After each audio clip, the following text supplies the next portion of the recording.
In a world where Persona 5 seemingly lasts forever, with spin-off game after spin-off game being released with only a shimmer of Persona 6 in the future, you would think the cast and the creative stories they could be used for would run dry. Shockingly, Tactica proves this completely wrong. Kinda. Let me move back a bit here. On June 11th, Microsoft held an Xbox Games Showcase. In this presentation, Persona 3 Reload was revealed to the surprise of everyone who tuned in to watch. This was huge, and it was followed soon by a trailer for a new spin-off game of Persona 5, Persona 5 Tactica. It wasn't as huge as Persona 3 Remake, but people were still excited for... What? What, what do you mean Atlas leaked both reveals on their Instagram? 3 days prior to Xbox presentation? Oh my god. They killed that employee, didn't they?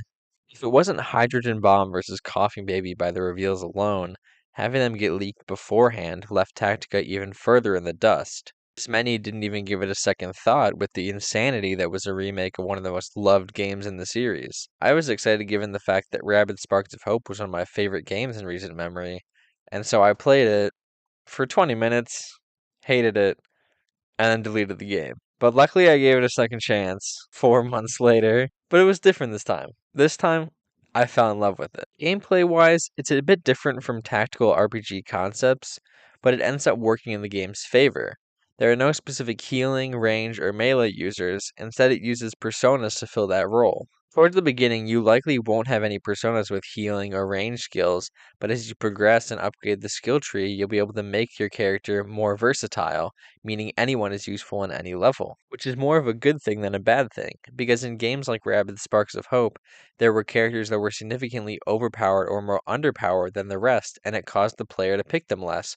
But with Tactica, everyone brings something equal of value to the table, and the game also incentivizes changing your team from battle to battle. During a mission, all the characters will be highlighted blue in the selection menu to show that they're charged for battle and will do more damage than usual. In the next battle, the team members you used in the last one will lose their blue charge, so it's worthwhile to change your team composition and take advantage of the other characters who do currently have the charge active, which gives them that higher damage. It impresses me how the skill tree and persona system make the player take much more into account when planning their battles and teams. Who has the best persona? What skills do they have? What's their range? What's their amount of spaces they can travel per turn?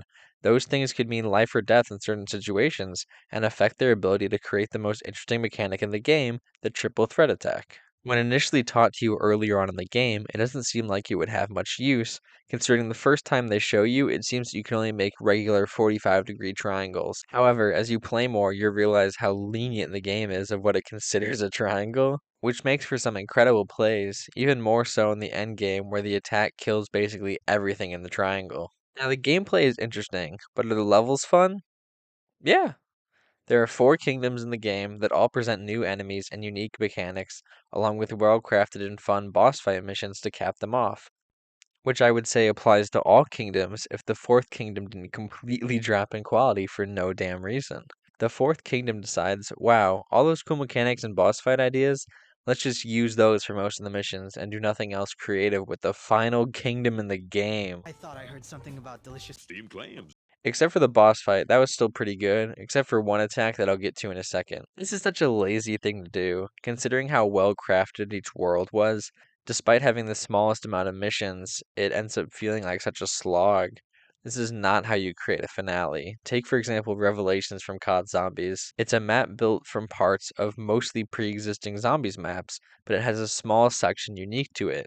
But because such a small section is unique, it blends and falls under when the sum of its parts is reused. And it's so sloppy here, considering the game is only 30 hours long to begin with. Like I said before, it's the smallest pool of missions, so it doesn't last very long.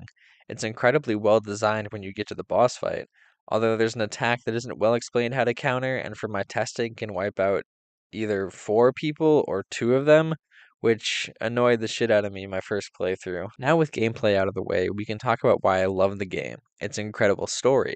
After all this time, Atlas still manages to get compelling stories out of the Phantom Thieves.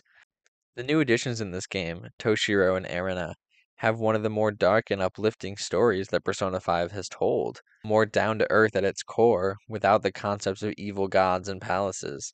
While the kingdoms still act as palaces, they don't actually affect the real world, so all the hardships Toshiro faces are ones that still exist in the real world and have to be dealt with. Having a grounded story in a universe full of fantastical elements helps to make it stand out so much and create truly heartbreaking moments, because they don't want it to feel fake. At its core, Persona 5 Tactica is a very real love story, one that's perfectly crafted to slowly reveal itself as the game progresses, making you understand more and more of what's going on in the real world through the kingdoms, leaving me with mouth agape at some of the earth-shattering revelations dropped about characters during the boss battles. There were multiple points throughout and at the end of the story that made me tear up, and while writing the video, the ending cutscene still makes me sob uncontrollably. I don't want to spoil any of it here, but I beg of you, please go get the game for the story it tells. I promise you won't regret it. And while you may be saying, why are the Phantom Thieves a part of the story? I'm not sure.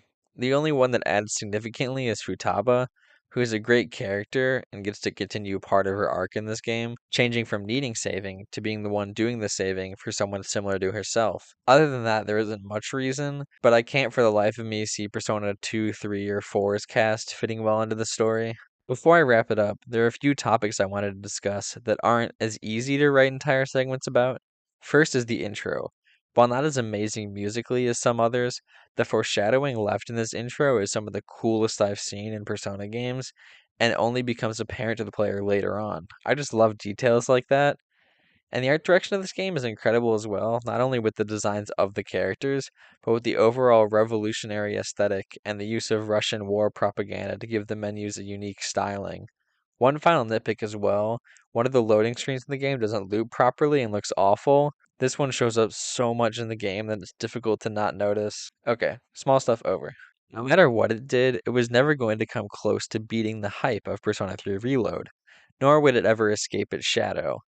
But I feel that despite this, it has reason to exist and shouldn't be forgotten about. I only see a handful of people still discuss this game, and hopefully this video opens that back up, so more people decide to experience the incredible story firsthand, instead of just tossing it aside as another weak Persona 5 spin-off.